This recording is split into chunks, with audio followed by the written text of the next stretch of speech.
अगर आप भी चाहते हैं कि एसएस फिल्म्स मोतिहारी के ऑडियो वीडियो सबसे पहले आप तक पहुंचे, तो इस चैनल को सब्सक्राइब करें और साथ ही बेल आइकन को दबाना ना भूलें। Presented by SS Films Motihari. Music by Saurabh Aishwarya.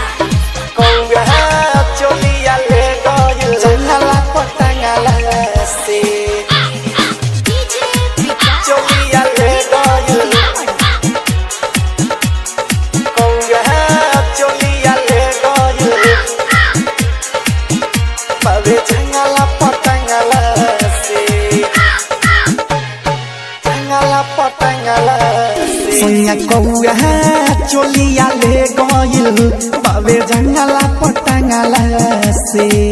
ए राजा कौआ चोलिया ले गइल बाबे जंगला पटंगला से। किले के उड़ता दिल तुड़ता, फल के उड़ता दिल तुड़ता, नहीं देता बे मंगला से। ए राजा कौआ चोलिया ले गइल बाबे जंगला पटंगला से।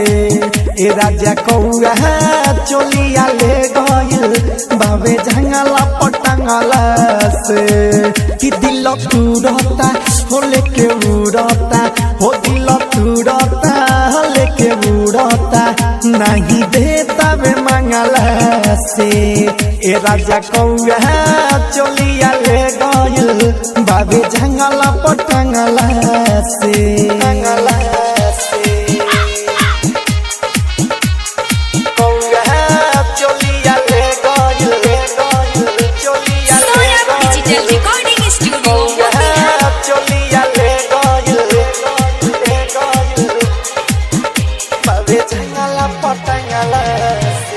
हाँ सोनिया घरवे भिन सरवे रही पसरले हो रही पसरले हो। अचकियाइल ना बुझाइल चुचाबा मरले हो चुचाबा मरले हो। हिले तबे महाजाए राजा झकी जंगला से, हो जंगला से। ए राजा जंगला से कि सोनिया घरवे भिन सरवे रही पसरले हो अचकियाइल ना बुझाइल चुचाबा मरले हो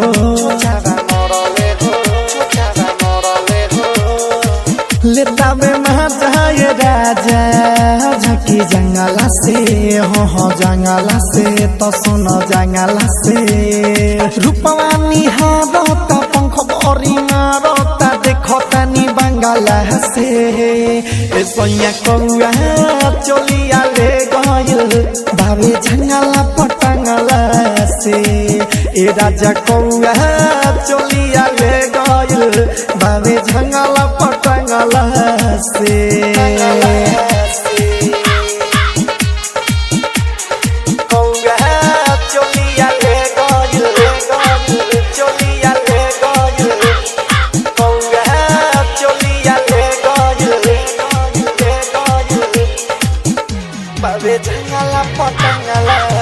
बेरा ढलता कमी खलता राजा हमारा हो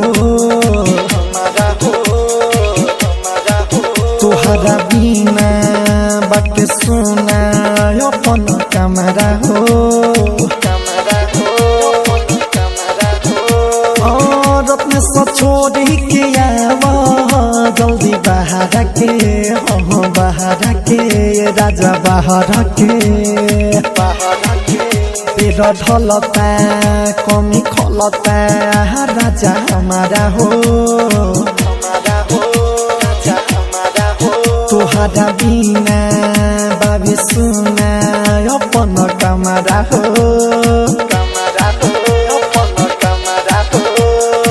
सुधीर छोड़ी के आवा जल्दी बाहर के। ये राजा बाहर के सुनता निताना ये परदीप दीवाना सौरभ दुखे आँख जगला से। ए सोनिया कौआ चोलिया ले गइल बाबे जंगला पटंगला से ए राजा कौआ चोलिया ले गइल बावे झंगला पटंगला से। सौरभ डिजिटल